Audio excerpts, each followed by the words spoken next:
الحمد للہ وکفا وسلام علی عبادہ الذین اصطفى اما بعد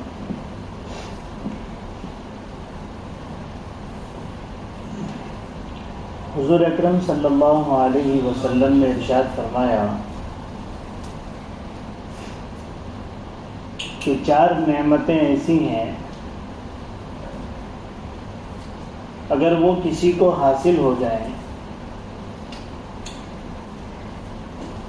تو اس کو گویا ساری نعمتیں حاصل ہو گئی۔ یہ 4 نعمتیں مل جانا ایسا ہی ہے جیسے سب کچھ مل جانا۔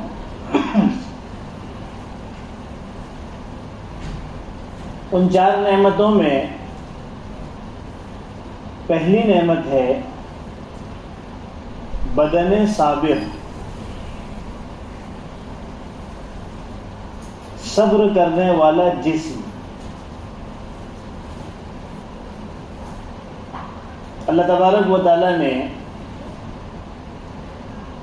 دنیا میں تکلیفیں رکھی ہیں، مشقتیں رکھی ہیں، بلیات رکھی ہیں، بلائیں رکھی ہیں۔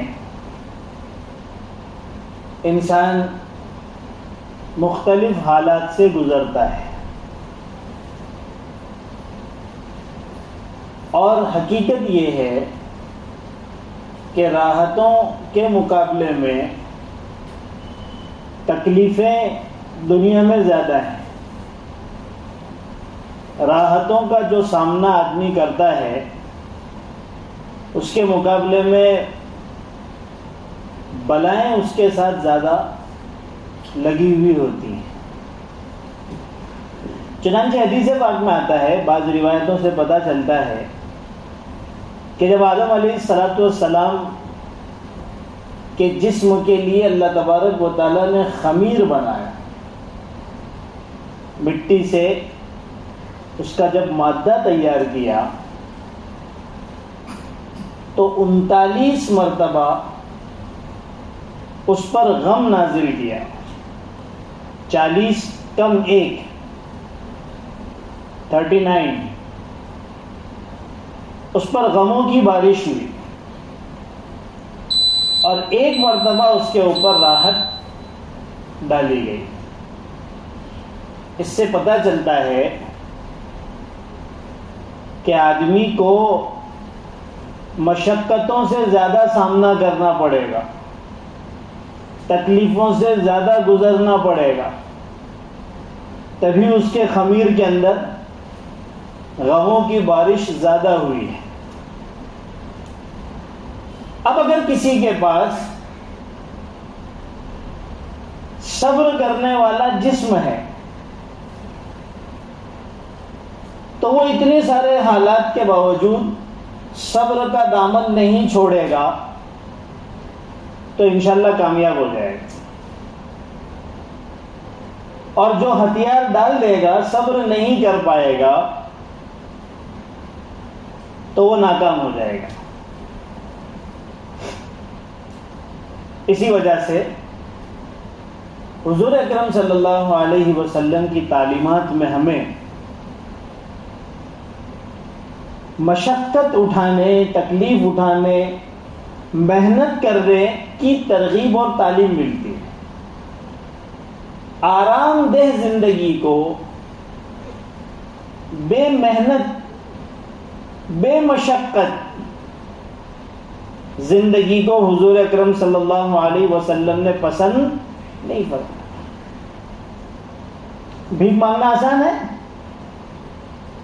کسی مسجد کے باہر بیٹھ جائیں، کسی آفس کے باہر بیٹھ جائیں، کچھ نہیں کرنا ہے، ایک کٹورا رکھ دینا ہے، چادر پھیلا دینا ہے،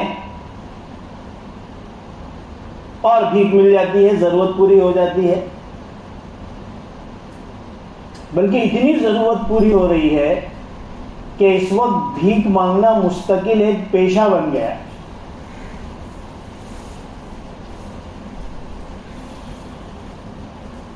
اور باقاعدہ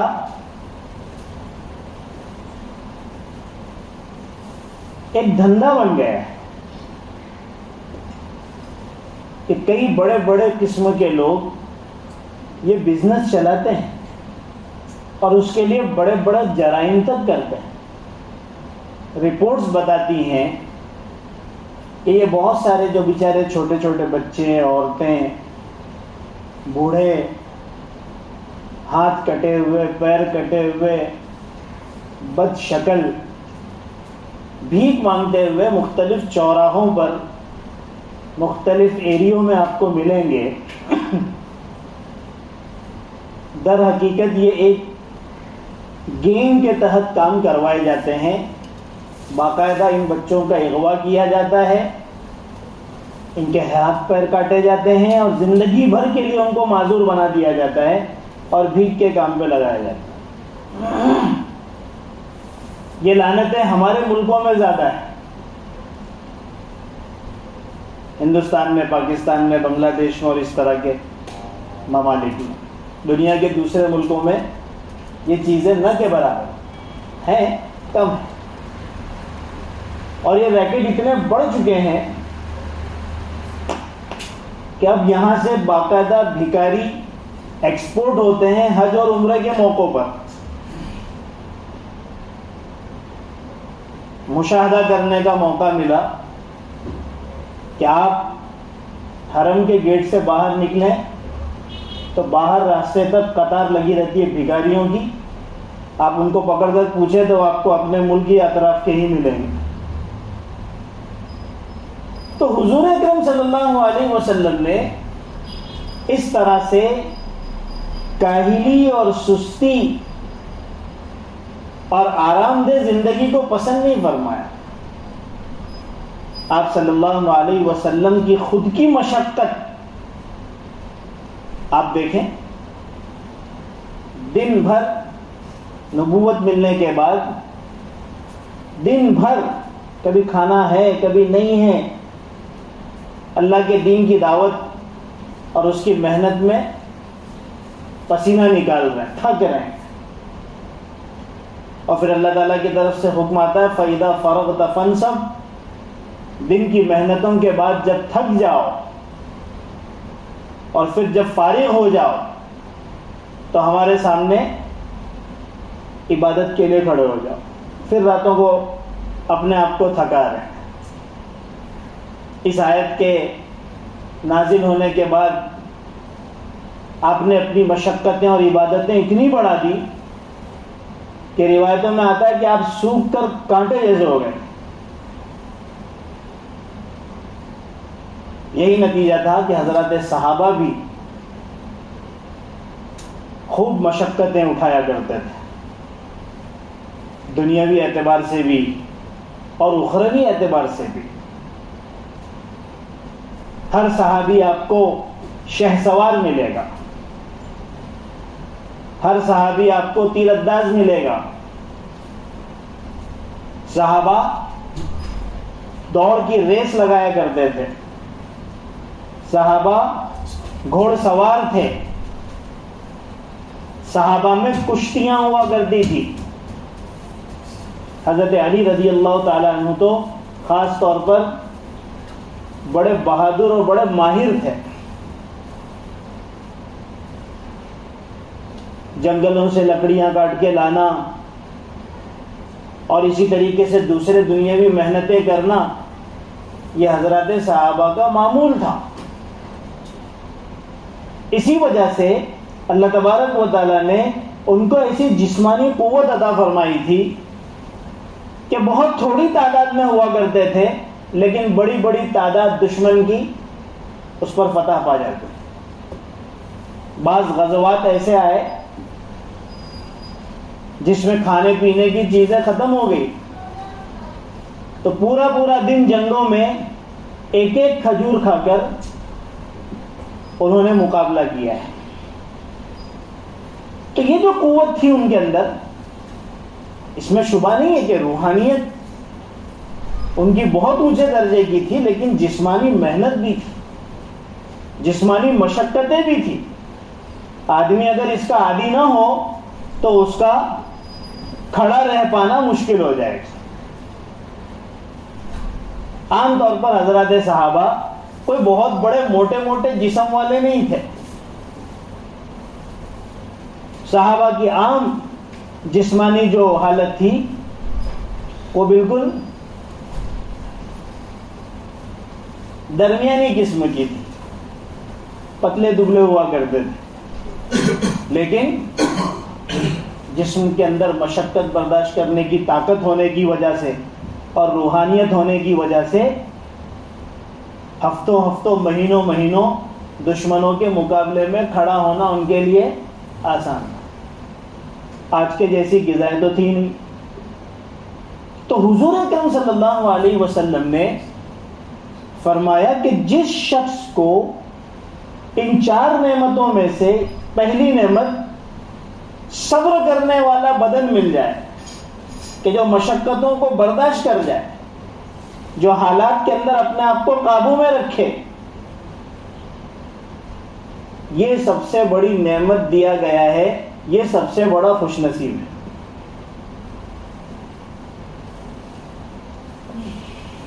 ایک بہت بڑا حکیم، ایک بہت بڑا ڈاکٹر انگریز، جس نے اپنی پوری زندگی طب اور ڈاکٹری کے اندر گزاری اور بڑا سائنسداں تھا، جب اس کے مرنے کا موقع آیا تو اس نے ایک کتاب لکھا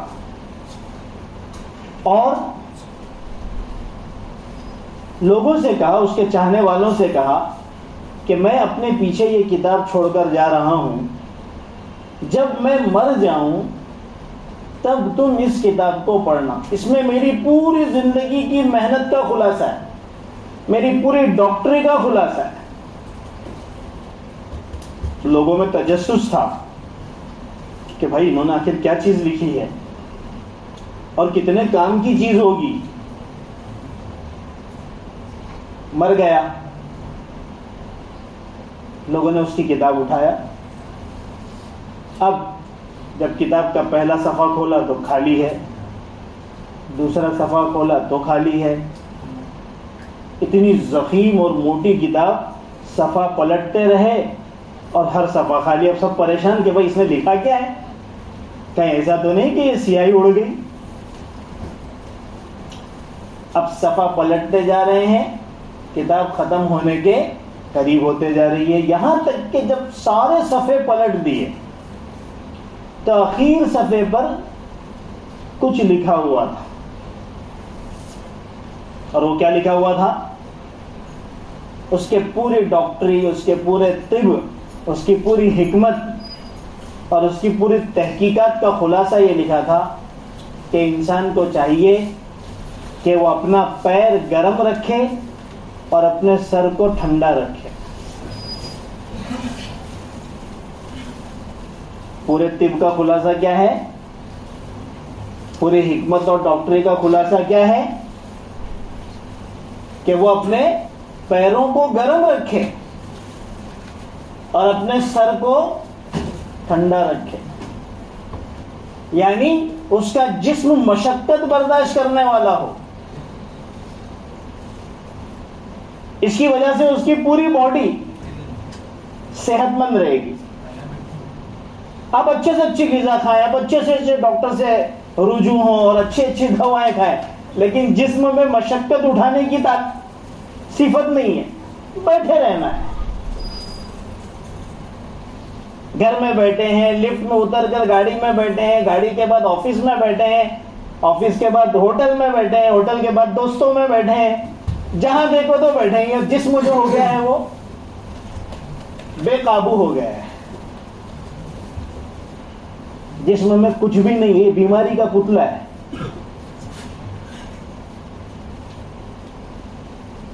یہ ہماری قوم کی خصوصیت میں ہے.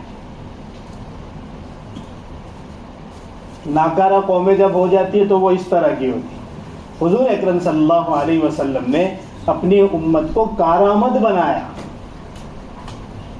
تو فرمایا کہ مشقت اٹھانے والا جسم اگر کسی کو مل جائے، مصائب پر صبر کرنے والا جسم اگر کسی کو مل جائے تو وہ اللہ کی سب سے بڑی نعمت دیا گیا ہے، وہ سب سے بڑا خوش نصیب۔ اسی چیز کو اس بیچارے اپنے وقت کے بڑے سائنسدان اور ڈاکٹر نے پوری زندگی کے خلاصے کے طور پر لکھا ہے، جو ہمارے نبی نے ہم کو پہلے ہی بتا دیا ہے کہ پیر گرم ہو اور سر ٹھنڈا ہو تو دماغ بالکل پرسکون ہوگا، سکون کے ساتھ سوچے گا، سکون کے ساتھ بات کرے گا، سکون کے ساتھ فیصلہ کرے گا، سکون کے ساتھ مصالحت کرے گا، اس کی فکریں پرسکون ہوگی۔ بڑی معذرت کے ساتھ ہمارے قوم کا حال دیکھیے، سر ہے گرم، پیر ہے ٹھنڈے،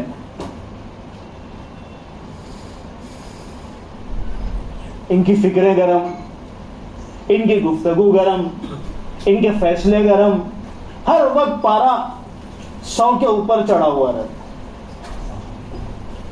یہ فطری قانون طب ہے، قانون حکمت ہے، ڈاکٹری کا اصول ہے کہ پیر ٹھنڈے رکھو گے تو دماغ گرم رہے گا۔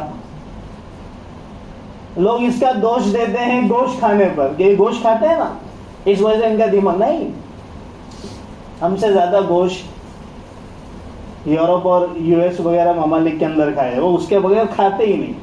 اب تو روٹی کھاتے ہو، چاول کھاتے ہو، پتہ نہیں کیا کیا کھاتے ہو، پھر تھوڑا 2-4 بوٹی کھا لیں، وہ تو صرف گوشت ہی کھاتے ہیں، گوشت کا سوپ ہی پیتے ہیں۔ ان کا اتنا کیوں گرم نہیں ہے؟ ان کا اس وجہ سے اتنا گرم نہیں ہے کیونکہ ان کے پیر وہ گرم رکھتے، وہ مشقت اٹھانے والے جسم والے ہیں، تو صبح جلدی اٹھ جاتے ہیں۔ عام طور پر ان ممالک کے اندر 5 بجے اٹھنے کا روایت ہے، اب تو ان کی جو بھی عبادت ہوتی ہے نہیں ہوتی ہے، لیکن وہ اس کے بعد پھر واکنگ پہ نکلتے ہیں، کسرت کرتے ہیں، ورزش کرتے ہیں۔ ان کے بوڑھے بھی تفریح کرتے ہیں، جس کی وجہ سے ان کے پیر گرم ہیں، اچھے جسم والے ہیں، اور دماغ ٹھنڈے ہیں۔ وہ جو اتنے بڑے سائنسدان نے اپنی پوری زندگی کا خلاصہ ایک کتاب کی شکل میں آخری صفحے پر لکھا، ہمارے نبی حضرت محمد صلی اللہ علیہ وسلم نے اس کو ایک حدیث میں فرمایا کہ جس کو 4 نعمتیں مل گئی اس کو ساری دنیا کی نعمت مل گئی، چاہے اس کے پاس سونے کے لیے ڈنلپ کا گڈھا نہ ہو اور اے سی نہ ہو۔ ارے بھائی، جب تک یہ سب چیزیں نہیں تھی نا تب تک بہت صحت مند جسم والے لوگ تھے، یہ ساری چیزوں نے ہی سارا بیڑا غرق کر دیا۔ پہلے دیکھیے لوگ جب لفٹ کا زمانہ نہیں تھا، 4 مالا 5 مالا، جب اس زمانے میں 5-6 مالے سے زیادہ بلڈنگ میں لوگ دوڑ کے چڑھ جاتے، دوڑ کر اترتے تھے۔ راحت ملی لفٹ سے، بہت فائدہ ہوتا ہے، لیکن اس نے اتنا نقصان بھی ہم کو پہنچایا کہ اگر وہاں سے یہاں چل کے بھی آنا ہو تو لوگ اب اسکوٹر اور بائک پہ آتے ہیں۔ ارے وہ اتنا تو چل لو، یہ راحت نہیں ہے، یہ آپ اپنے جسم کو تکلیف پہنچا رہے ہیں۔ بہرحال باتیں تو بہت ہیں، مختصر یہ ہے کہ اللہ کے رسول نے فرمایا صبر کرنے والا جسم، مشقت برداشت کرنے والا جسم، ایک چیز۔ دوسرا فرمایا ذکر کرنے والی زبان، کہ آدمی ہمیشہ اللہ کے ذکر میں لگا رہے۔ بہت آسان ہے، ذکر سے زیادہ آسان کوئی چیز نہیں۔ علماء نے لکھا ہے کہ بہت ساری عبادتیں ایسی ہیں جن کے اوقات مخصوص ہیں، بہت ساری عبادتوں کے لیے بعض پابندیاں بھی ہیں کہ آپ اس وقت نماز جیسی عبادت بھی نہیں پڑھ سکتے۔ بھائی جب سورج نکلنے والا رہے گا وہاں سے لے کے 15 سے 20 منٹ آپ نماز نہیں پڑھ سکتے. سورج ڈوبنے والا رہے گا, نہیں پڑھ سکتے. اس کی وجہ اللہ کے رسول نے فرمایا شیطان کھڑا ہو جاتا ہے. اسی طریقے سے جب زوال کا وقت ہے اس وقت نہیں پڑھ سکتے. اور بھی بہت سارے مواقع ہیں جہاں پر اللہ کے رسول نے ہم کو نماز پڑھنے سے منع کر دیا.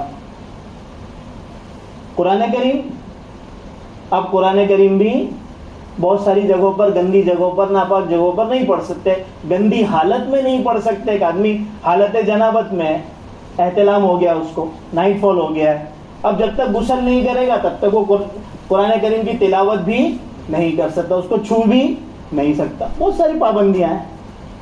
لیکن ذکر ایک ایسی چیز ہے جس کے لیے کوئی وقت کی پابندی نہیں, کوئی حالت کی پابندی نہیں.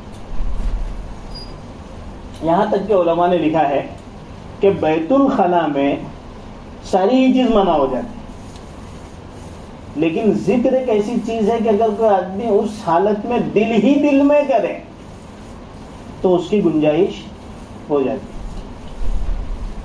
اسی وجہ سے ایک صحابی نے اللہ کے رسول سے ایک موقع پر پوچھا کہ اللہ کے رسول سب سے افضل عمل کون سا ہے؟ تو اللہ کے رسول نے فرمایا یکون لسانک رطبا بذکر اللہ, کہ تیری زبان ہمیشہ اللہ کے ذکر سے تر رہے.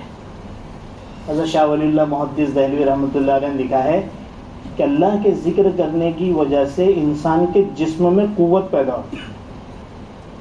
یہ من جانب اللہ ہوتی ہے. ایک قوت تو آپ بادام کھا کر, اخروٹ کھا کر, معجون کھا کر, اچھے سے اچھی غذا کھا کر انسان حاصل کرتا ہے. وہ اس کی جو ہے وہ ایک جو طبعی اور ایک فطری جو اس کے سے اس کو حاصل ہوتی ہے چیز ہے, وہ اس کو حاصل ہوتی ہے. اور ایک قدرت, ایک طاقت جو ہے وہ اللہ کی طرف سے آتی ہے اور وہ اللہ کے ذکر سے آتی ہے. کتابوں میں بھی پڑھا, بزرگوں سے بھی سنا, اپنے بڑوں سے بھی سنا کہ یہ جو اللہ والے ہوتے ہیں جسم کے اعتبار سے بالکل نہیں اور دبلے پتلے, کبھی کبھی تو ان کو اٹھا کر لے کے جاتے, لیکن ان کی عبادتوں کو دیکھو تو عقل حیران ہو جاتی ہے. بھئی ہمارا 20 رکعت تراویح پڑھنے کے بعد حال کیا ہوتا ہے کہ اگر اس کے بعد 2 رکعت بھی اور رہی تو جنگ ہو جائے گی. ماشاءاللہ اچھے صحت مند باڈی بلڈر لوگ ہیں, کھاتے پیتے لوگ ہیں, لیکن جسم کی اپنی ایک کیپیسٹی ہے. لیکن یہی اللہ والوں کو دیکھو, راتوں کی عبادتیں, دن کی عبادتیں, پتہ نہیں وہ تھکتے ہی نہیں ہیں.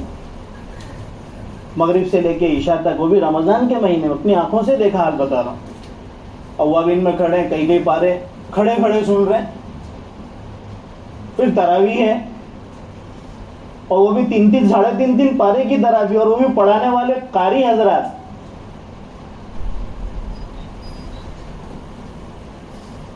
جوان لوگ بیٹھ جاتے ہیں.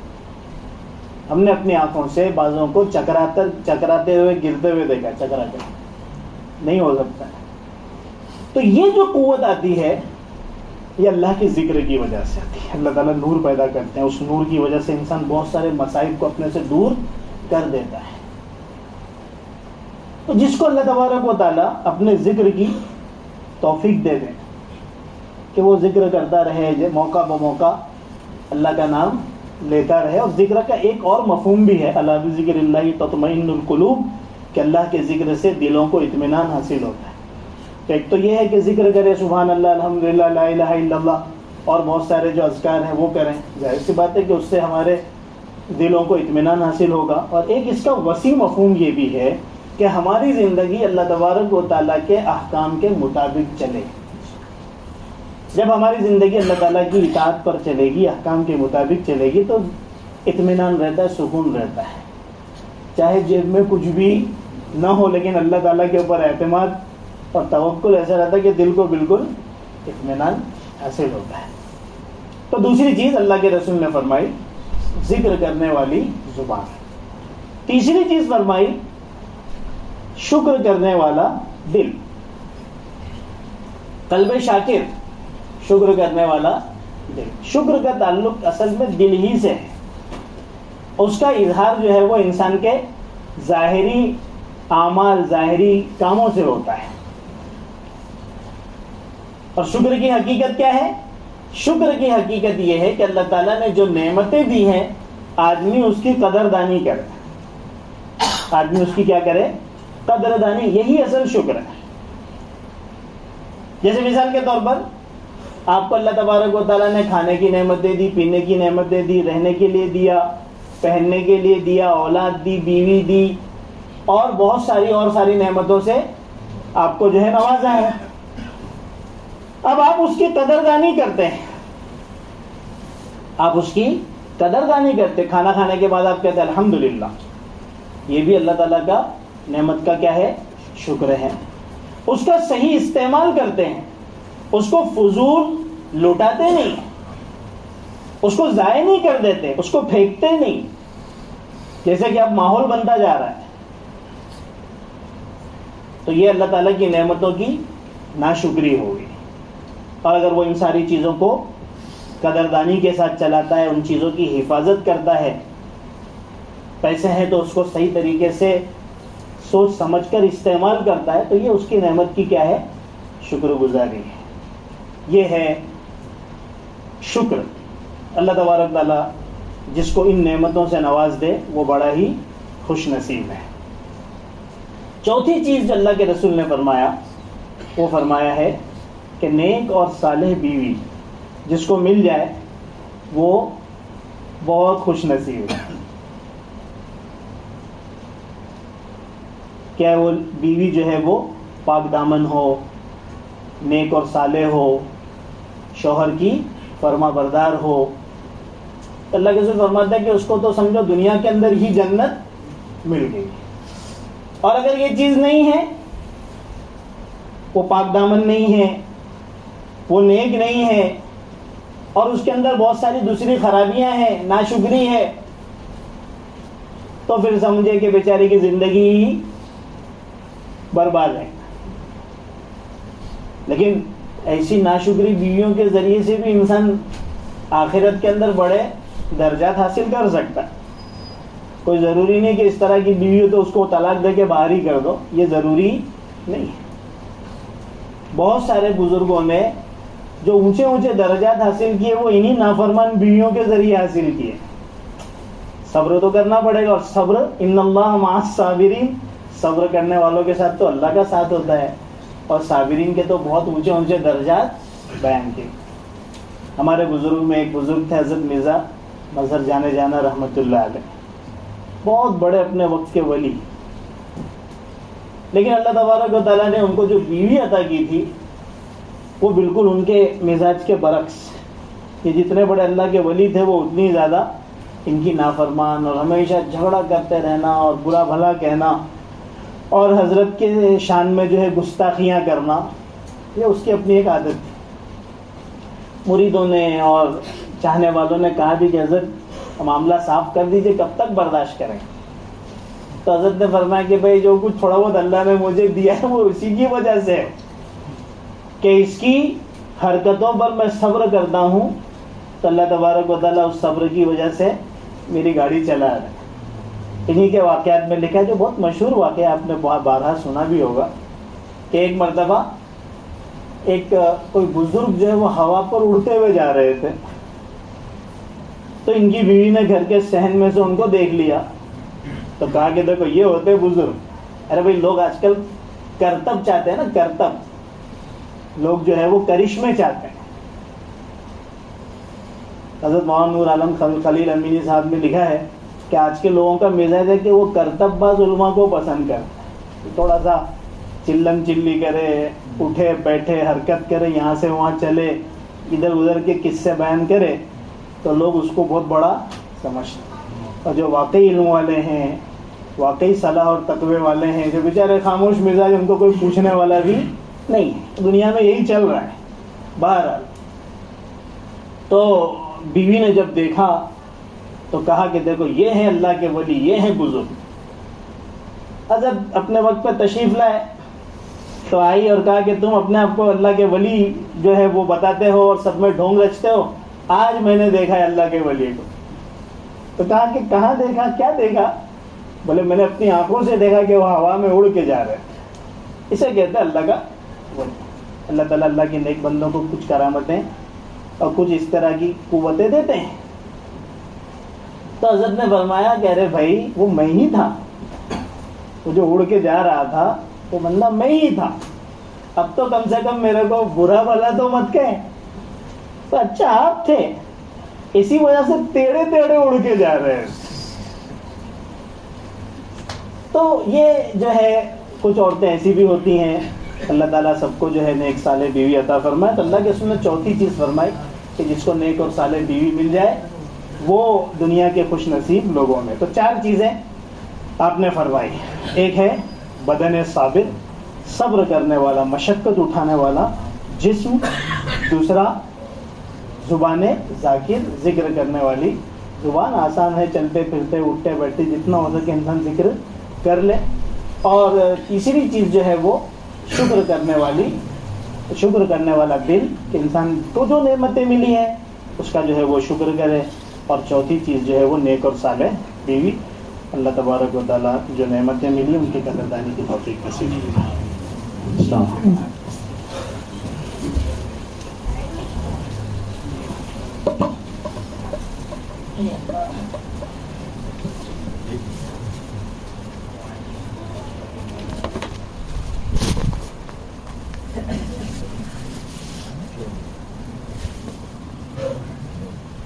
Good.